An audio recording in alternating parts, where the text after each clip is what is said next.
শিলিগুড়িতে school bus দুর্ঘটনায় আহত হলেন বেশ কয়েকজন।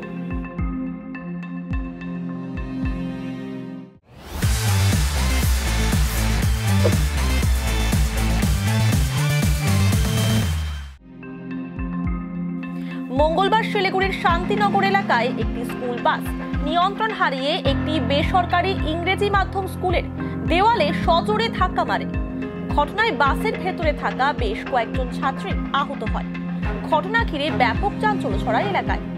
স্থানীয় বাসিন্দাদের অভিযোগ, গাড়ি চালক এবং কন্ডাক্টর দুজনই মদ্যপ অবস্থায় ছিলেন এবং বাসটি অত্যন্ত দ্রুত গতিতে ওই এলাকা দিয়ে যাচ্ছিল। পরবর্তীতে ঘটনার খবর দেওয়া হয় আশিঘর ফাঁড়ির পুলিশকে। ঘটনাস্থলে পৌঁছে এবং বাস চালক সহ কন্ডাক্টরকে আটক করে থানায় নিয়ে যায় পুলিশ। ওটা হলো একটা নার্সিংহোমের, সম্ভবত নার্সিংহোমে হবে। কিছু ওদের ভিতরে স্টাফরা ছিল, কিছু ট্রেনার ছিল, মোটামুটি 60-70 জন ট্রেনার ছিল। হঠাৎ করে বাসটা এসে এই সাইড দিয়ে আসছিল, এসে এই জেবিআরসি স্কুলের ঠিক গেটের মধ্যে এসে লেগে গেল। তো আমরা এত জোরে আওয়াজ হয়েছে, আমরা দৌড়াতে আসলাম কি হলো ব্যাপারটা। এসে দেখি যে ওরা মদ্যপ অবস্থায় আছে, ও ড্রিঙ্ক করেছিল। তো আমরা বললাম যে হঠাৎ করে এরকম ব্যাপারটা হলো কেন, ওকে নামতে বললাম। ও গাড়িতে নামতেও পারছে না, মানে এমনভাবে মদ খেয়েছিল যে ওরা নামারও মত ক্ষমতা ছিল না। তখন আমরা ভিতরে গেলাম, বাসের ভিতরে গেলাম, আমি রেকর্ডিংও করেছি। তো ওখানে দেখি 60-70 জন মেয়েরা সব মাথা নিচু করে বসে আছে, আর কিছু কিছু মেয়েরা পিছনে কাঁদছিল। হঠাৎ করে আমি বললাম কি হয়েছে তোমাদের, বলে বাস ড্রাইভার এরকম করে একটা ধাক্কা মেরেছে। তো ওটার সঙ্গে সঙ্গে আমি বললাম তোমরা চিন্তা করবে না, যেটা আমার হয়ে গেছে, আমরা আছি, পাড়ার লোকজন সবাই বেরোলাম, আমরা আছি। আমরা নিয়ে কি করলাম, স্কুলে নিয়ে গেলাম। স্কুলে নিয়ে ওদের রেস্কিউ করলাম। করার পরে ড্রাইভারকে বললাম যে তুমি যে মদ খেয়ে চলাচ্ছিলে এইভাবে, তো এটা তো ঠিক হলো না। বাচ্চাগুলো যে এত বড় অসুস্থ একটা অঘটন ঘটে গেল, সেটা তো তোমাদের এটা শিক্ষা নেওয়া উচিত যে মদ খেয়ে চলালে কি হয় গাড়িটা। তো ওরা তখন আমাকে একটা কথাই বললো যে আমরা বুঝতে পারিনি এরকম হয়ে গেছে, আমি আগামীতে আমরা ড্রিঙ্ক করবো না। কিন্তু ড্রিঙ্ক করবো না বলেছে ঠিক আছে, কিন্তু যে ওরা যে অ্যাক্সিডেন্টটা করে বসলো, এত বড় একটা অঘটন করে, আজকে যদি বাইপাসে হতো, আজকে স্কুল থেকে যখন আসছে বাইপাস থেকে থ্রু বাইপাস ধরে আসছিল। হচ্ছে এই রাস্তাতে একটা বাস আসছিল ভয়ানক গতিতে এবং নিয়ন্ত্রণহীনভাবে।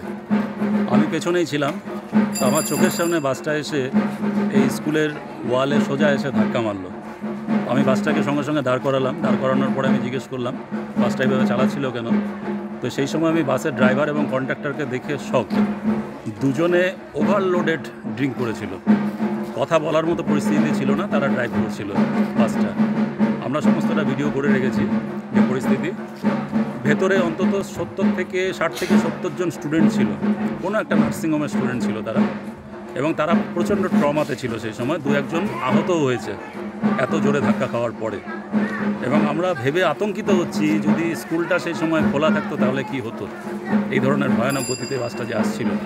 আর এটা ভেবেও শঙ্কিত হচ্ছি যে আমরা যারা বাচ্চাদেরকে বাসে করে পাঠাই বিভিন্ন স্কুলে, কলেজে বা যে কোনো প্রতিষ্ঠানে, আমরা এটা ভেবে নিশ্চিত থাকি যে রাস্তাতে হয়তো বাচ্চারা কোনো রকমের রিস্কে থাকবে না, কেননা বাসে যাচ্ছে বা গাড়িতে যাচ্ছে, তারা সুরক্ষিতভাবেই পৌঁছবে এবং সুরক্ষিতভাবেই বাড়িতে ফিরে আসবে। তো আজকে তো যা দেখলাম তাতে বাচ্চাদেরকে এখন দিতে গেলেও তো ভয় লাগবে।